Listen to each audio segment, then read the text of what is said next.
Hello everyone, thank you for joining us once again on the channel. We'd like to say a very big welcome to you. If you're joining us for the very first time, please do well to like, share and subscribe to our channel. Now, to all of our existing subscribers, please don't forget to always give us a thumbs up on our posts as they come your way. Thank you and God bless you. Now, on today's report, this one says how presidential elections will likely go in the G5 states. Now, we know that it's just less than 24 hours to the presidential elections in Nigeria. And we're going to see how likely the presidential elections are going to go in the G5 states. Now, you know that the G5 states are those states whom their governors actually did form an integrity group, and then they backed out of the PDP's presidential campaign and their rallies. Now, they are the group of governors who were angered by the refusal of Iyorchia Ayu, who is the national chairman of the PDP, to step down as they demanded for a Sultana to take over.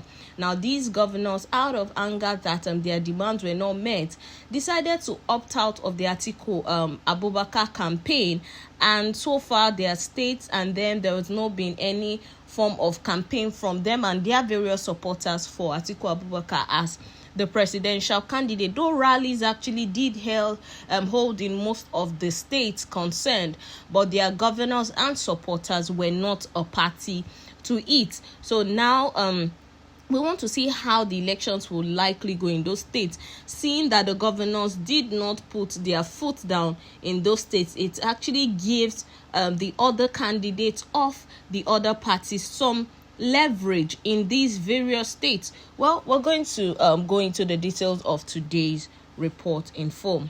Now, voting in the 5 states governed by the members of the integrity group, which are the G5 governors, will not follow the same pattern tomorrow. The G5 governors, who are People's Democratic Party members, PDP, opted out of the party's presidential campaign, insisting that the national chairman, Senator Iyorchia Ayu, must step down as a condition for them to support the presidential candidate, Atiku Abubakar, in tomorrow's election. Now, they have insisted on power shift to the south, or a Sultana should be the national chairman. Now, the governors include Nyesom Wike of Rivers State, Seyi Makinde of Oyo State, Okezie Ikpeazu of Abia State, and Ifeanyi Ugwuanyi of Enugu State, and Samuel Otom of Benue State. Now, their decision not to campaign for Atiku leaves the 5 states up for grabs by other candidates. Now, in Oyo State, Makinde's refusal to campaign for Atiku will most likely tilt the outcome of the election more in favor of the APC's presidential candidate, Asiwaju Bola Ahmed Tinubu. Now, other leading presidential candidates are Atiku Abubakar of the PDP, Peter Obi of the Labour Party, and Rabiu Kwankwaso of the NNPP. Now, as residents cast the ballot in the presidential election, the following factors will most likely shape voting patterns. Now, the APC is still strong in Oyo State. The structure is intact despite the aggrieved members that defected to Accord after the controversial primaries. Now, the new leader and governorship candidate, Teslim Folarin, has succeeded in bringing many back to the fold. Now, the party has been using the structure to campaign for the presidential candidate across the nooks and crannies of the state. This factor will surely earn Tinubu a lot of votes across the state. Now, since the formation of the APC, Tinubu has been leading in the southwest Nigeria.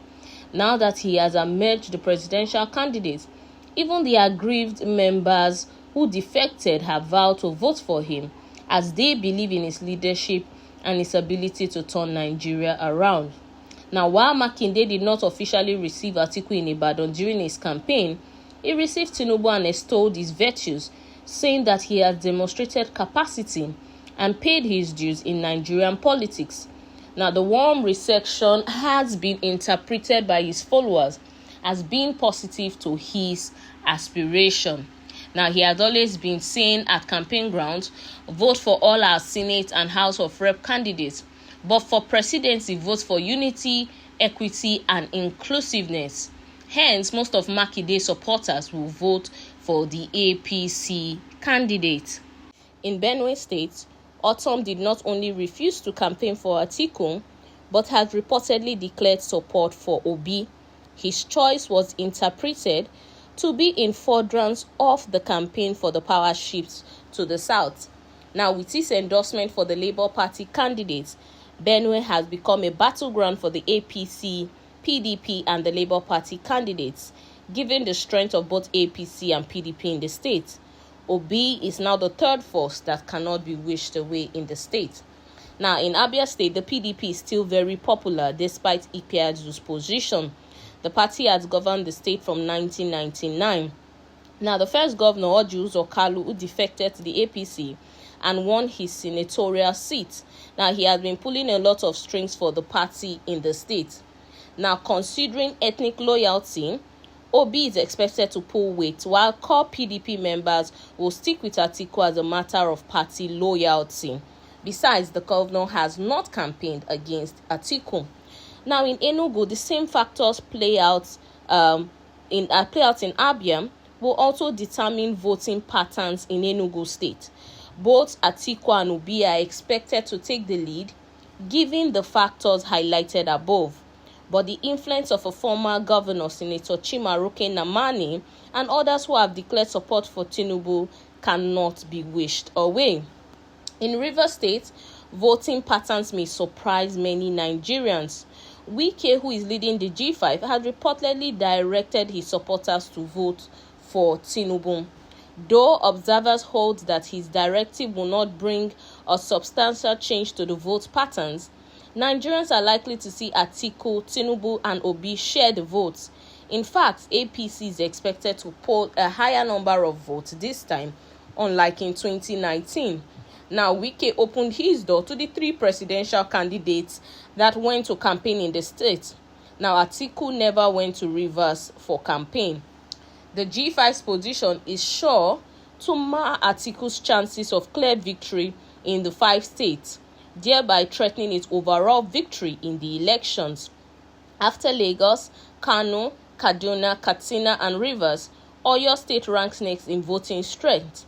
In fact, both Rivers and Oyo states recorded between 700,000 and 800,000 votes for both the APC and PDP candidates in the 2019 elections.